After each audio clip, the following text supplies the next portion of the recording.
Hello and welcome to a Women's Football Show exclusive, looking at the career and influence of one of England's secret weapons, Dawn Scott. Dawn was born in South Shields. She helped the USA win 2 World Cups and has come back home to help England, fingers crossed, do the same. Coming up in the show, we'll meet Dawn and hear from some of those who credit much of their success to the now Lioness's not-so-secret weapon. First up though, what brought the sports scientist back to the FA? Been in America 2 months short of 10 years. And, you're kind of traveling 150 days pretty much every single year. So it is kind of intense. It was probably the hardest decision I've ever had to make in my life for those 10 years, because you're with the players for that amount of time, every year. They're kind of like your second family. But, after the World Cup, I had a couple of, discussions with US Soccer. I'd kind of been doing kind of a similar role for that 10-year period, and just wanted to expand a bit, maybe have a bit more say across the youth teams and apply some of the work we've done with the seniors across the youth teams. And it was just kind of apparent that that role wasn't going to exist. And then round about the same time, the FA reached out. Now, I think it was also an exciting opportunity to be part of something here special, to build and hopefully win something with England. The minute you walked in or you got into that environment, was it completely different? Was it worlds apart from what you'd known under Hope Powell? Like, yes and no. Again, I think when I started with Hope, which was way back in 2001, there was no sports science support. I was at that first camp thinking, well, what is my role? What do I do? And gradually over those months, you start delivering the warm-up or injury prevention or things like that, or monitor the training, the hydration, the nutrition. So again, I think, it's evolved because there was nothing there, and we built out a sports science kind of program and support. Again, in terms of monitoring, like now there's fancy GPS systems or kind of camera systems where you can do a lot of technical, tactical, physical analysis. Again, back then, there wasn't any of those. There was no GPS system. So I remember we bought every player a heart rate watch so that on camp we could track heart rates, but then when they went back home to train on their own, they could then see the heart rates. Like, I remember working closely with Kaz Walker, who, she used to tend to go train and just do like steady state exercise, and then suddenly we put the heart rate on and it's like, well, can you do more intervals? So it's then similar to what your heart rate load actually is in a game. And it was educating from that perspective. I was the fittest I'd ever been in my career when Dawn was at England. I remember her saying to me I had to get a certain level in the bleep test, and I was thinking there's no chance I'm ever going to achieve that. But she gave me a program, I committed to it fully, and I achieved levels I didn't think I was physically capable of. In women's football, the physical difference is when you're fit and you're strong and your program's right, make a huge difference. So I do think she'll make a massive difference alongside the England team now to make sure that we can go to a tournament, we can get to a quarterfinal, semi-final, final, and we can be physically in the right place to go and win it. In my opinion, Dawn Scott is the best around at what she does, and she has been for a good number of years. When I was at England, I've got to say that I was the fittest that I'd ever been, and she's just always looking for those little marginal gains, so to get those extra percentages from you as a player. And you had to be open to new ideas coming in, whether it was you're changing your diet, whether it was particular recovery strategies.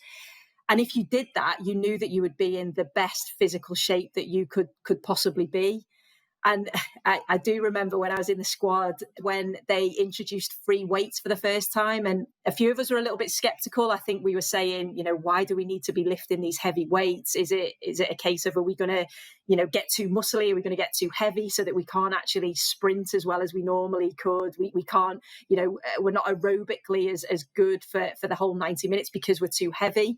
And I remember she brought in it was an Olympic lifter. He was probably about 8 stone, wet through, but could literally lift double his body weight, if not more. So we were watching him saying, okay, but how's that going to help us with our football? He then proceeded to put a table on top of another table, and it must have been well over 6 foot, this table. And he, just from a standing jump, literally jumped onto the top of the table. So just to show that the power in his legs just through lifting weights. And straight away we were all like, when can we start doing these free weights? So she just did little innovative things that made us as players think, you know, we want to buy into this. We want to buy into what Dawn is bringing through. Dawn had a big influence on the England team, as shown there by Casey Stoney and Sue Smith. She then headed to the US and would help transform the World Cup winners. When I went to America, they weren't scientific in terms of what they were doing. It was almost like they had this natural level of athleticism in terms of coming from a college system structure where they were in full-time training environments. Definitely from a nutrition, hydration, recovery perspective, you know, they didn't really have any kind of input, or like the administrator for the team would do the menus. And, you know, I remember my first few trips with the US team, and, you know, they'd have cookies or cakes or whatever on the menus. And again, the administrator's doing the menus. So again, you know, I probably went too extreme because I cut all that stuff out, and there was a bit of a backlash from the players. So kind of you had to put a few things back in. I'm flabbergasted because we all assumed that the US had it right, you know, that was the model, but there they are eating cookies, and I mean, there's hope for me yet, clearly. But it wasn't as we imagined, that everything was really strict. And that they had all that. You had to go and change that. Even before I kind of agreed to go, I kind of went to meet them. They had a friendly in Germany. And I remember going to their pre-match meal, and there was like cans of pop and fries on the menu. And I'm like, oh my good. Like, again, like coming from like England when we got to the final of the European Championships in 2009, and like everything you put into it, like, you know, we controlled everything, like even to the extent if we were training in heat, we'd have the players wear caps to minimize, you know, any kind of heat intake on the head. And to then go and see the US and see that, and you're like, oh my goodness, like we do everything right. Like how are they the number one team in the world? And like, we still aren't where we need to be. So, yeah, it was definitely an eye opener. And, you know, I think a period of 9-10 years of educating, gradually changing their culture in terms of like the training, making it more scientific, tailoring it to individual players. So it's kind of that whole process. We'll look at what else we can pinch from the US, hopefully a few gold medals. Yeah, that would be nice. In a bit. But let's talk about the direct impact you had then, and see if there is a secret to that success. Because we've been talking to somebody who's been there, done that, and won it with you, Tobin Heath. This is what she had to say about your impact. It was a huge loss for us. It was a huge loss for me personally. Really, really good friend of mine. For her, it's a very difficult job, because I think that, you know, she has obviously these expectations, you know, and I think because she has the respect of just doing such an incredible job with us, that hopefully people's ears are really big and really wanting to listen and to learn what she has to say, because she can get a team to a place like that, in my opinion. She was a huge person in our culture and in what it meant to be a U.S. Women's National Team player. But I really hope that people value her expertise, because she is world-class in any level. And we were very lucky to have her.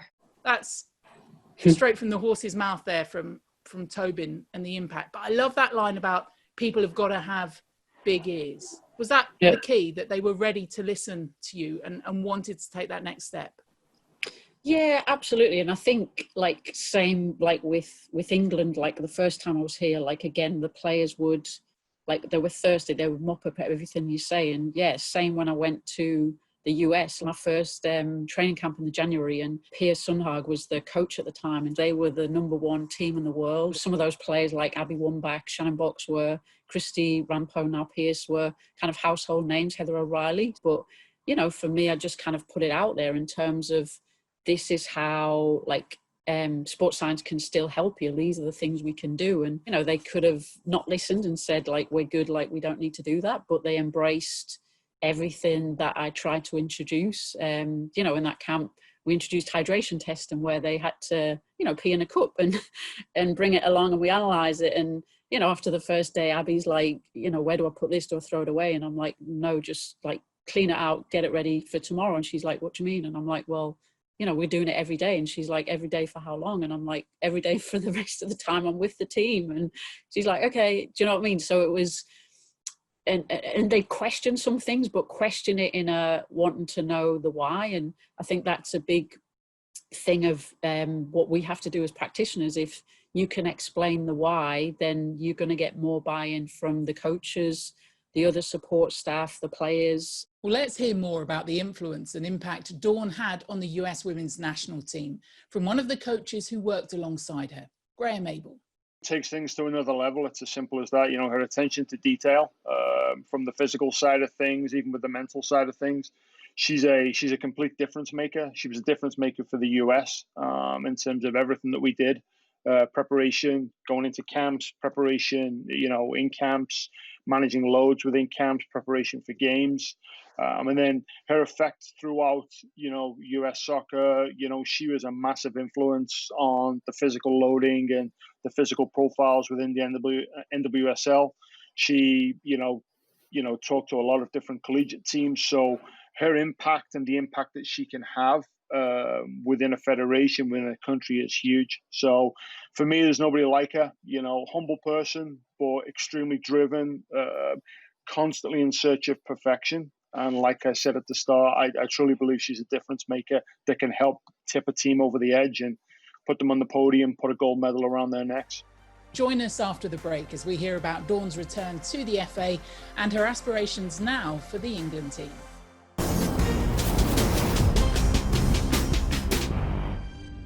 This is England's Secret Weapon, a women's football show exclusive with Dawn Scott.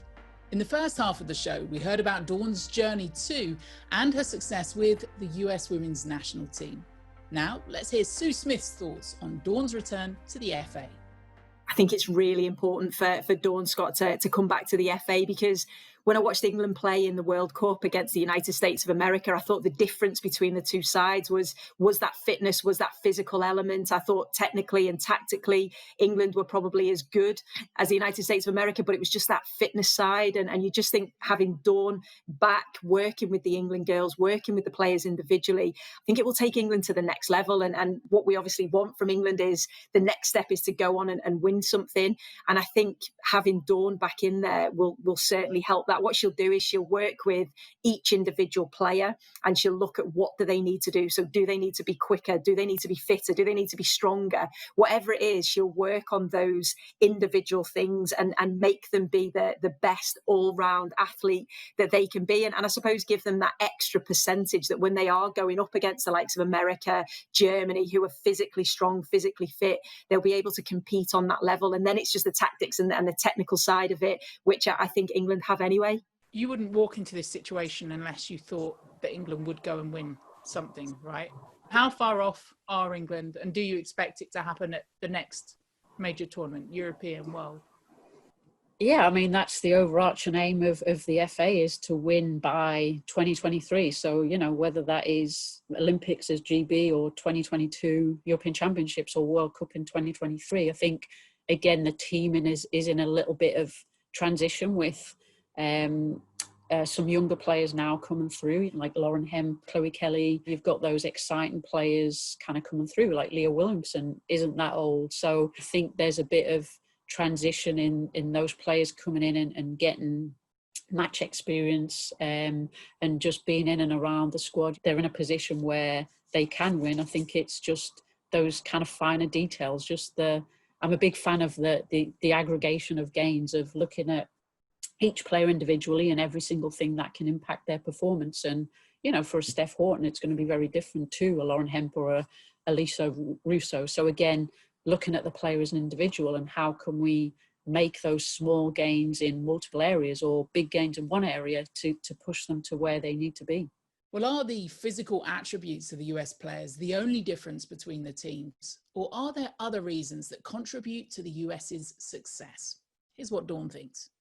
I feel like a few things with the US, you know, there's no doubt the size of the country. So I feel like, you know, I've seen the FA game plan for growth, the recent participation numbers came out. And, you know, I think for probably every one of our players, like US has 2 or 3 players. So, yeah, I think it's hard because they have more players. They also had the Title IX, which came in 1972, where, you know, funding for male sports, especially in education and college, was matched on the women's side. So, you I think that's, we're competing with that, where players can go to college in the US, a full-time training environment, get scholarships, and then that increases the participation.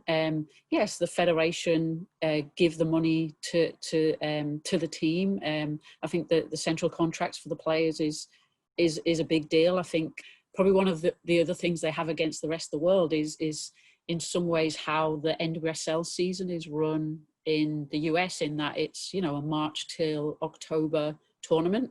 Outside of that, because of the US Soccer CBA, like the federation has pretty much control of the players. So, you're talking about an October to February, March off season where the US Soccer can plan and program for the players. Even she believes this year, like with England, we travelled and flew out match day -4 to play against the number 1 team in the world. And, the women's national team, the US team, had been in camp for 10 days, 2 weeks before we got there. And then prior to that, they'd had 3 weeks together in Olympic qualifying. With England, we typically have 60 to 80 days with their national team. So I think it's about maximising those days. I think that's a big thing. And that's been part of my role with Phil over the last 6 months, is how can we really maximise those days, whether it's education, whether it is making physical gains, whether it's the technical, tactical information, how can we really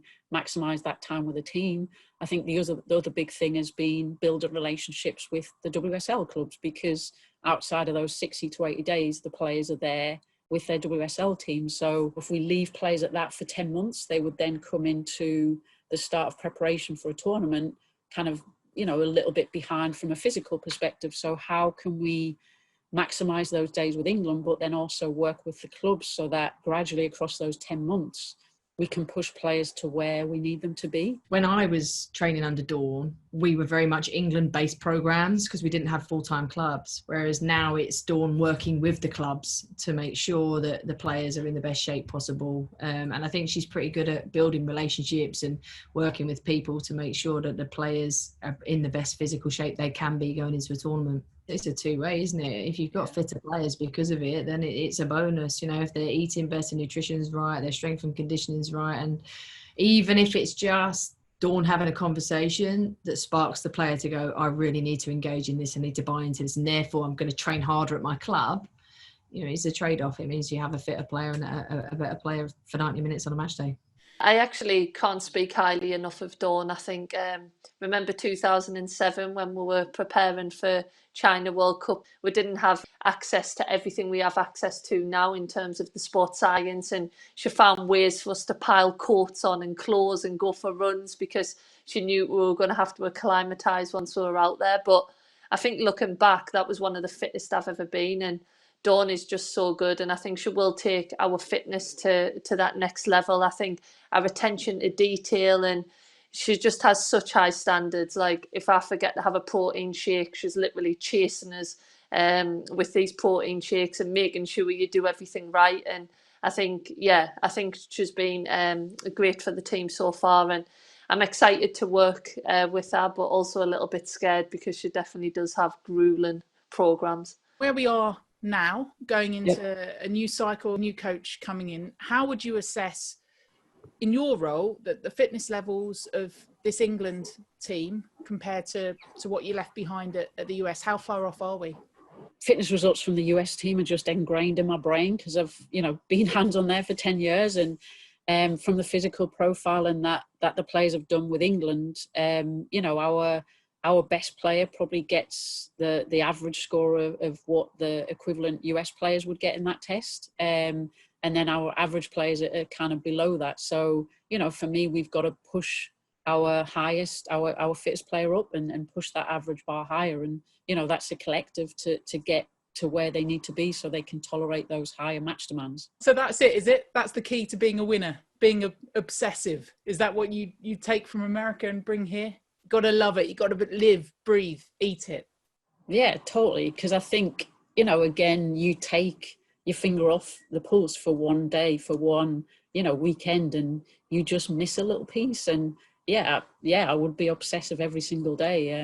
And also just that human element of like the authenticity of, you know, Rose Lavelle likes dogs, so, you know, speak to her about her dog and but also mean it. And I think the other piece for me that was kind of special around the World Cup was prior to the World Cup, I just had this kind of mad thought of wouldn't it be great to make a montage of good luck messages from all of the players' families and play it kind of like, you know, just before our first match at the World Cup. And obviously I ran it past Jill to check she was okay with it, because you wouldn't want to do something that the coach is like, oh my God, what are you doing? And she was good with it. So then I kind of reached out to every player's family and also the coaches reached out to kind of their family and got messages. And, you know, it then meant you were conversing with the families backwards and forwards a little bit, some of them more than others if they weren't technical savvy, but, you know, just meant that I got to know a little bit more about the players and their families. And so then when we was in France and families might come to the hotel, suddenly you would recognize them and have a conversation. And, you know, that was special for me to get to know their families as well, but also I think for the players to see that you'd made the effort to get to know them. So I think, you know, that piece, that human element of showing the player that you care, and you know, I think that is important as well. See, it's not all hard science. There's a soft side to you. All of that goes into it. What's the dream for you? If I could say we're at the World Cup now, we're at the Euros, we're at the Olympics, and you're there and you've got that gold medal around your neck for England, would that mean more for you, having done it for England to doing it with the US and the processes that you'd have to go through? I don't think more, because I think my time and experiences with the US has been very special. Hearing that quote from Tobin, you know, gets me a little bit emotional, because, you know, you just cared so much. And I think just being kind of a northern lass, like, you just do your job and you don't do it for that reason. But to hear somebody, you know, as highly esteemed as Tobin say that is special. But I don't think it would be like more kind of special, but yeah, it would kind of equal and match anything previous. I think it would be an amazing achievement with England. You know, kind of it's, you know, football being almost kind of like the main sport in England. And obviously we've battled a lot of it being male dominated, but, you know, on the women's side, how much the game has grown, like the WSL teams, the Premiership teams that kind of put the funding into the women's team. So yeah, absolutely, it would be amazing to be part of that journey and see those players, you know, finally make it past that semi-final stage and get success. And, you know, again, I think that would be an amazing feat and reflection of the hard work, and, you know, that the players like Steph Houghton and Jill Scott, you know, put in those many years ago when, you know, they were at college or they were working full-time in training. I think, you know, to stick at it for so long, you know, I think seeing those players be successful, like, for me would be like just amazing to be part of that journey. Maybe then you'd allow yourself a couple of weeks off with your family. Maybe, yeah. Just to enjoy it. Dawn, thank you so much for coming on the show. No worries. Thank you so much for having me. Appreciate it. Well, you've been watching England's Secret Weapon, a women's football show exclusive with Dawn Scott. Hope you've enjoyed it. We'll see you soon. Bye for now. Sky Sports. Feel it all.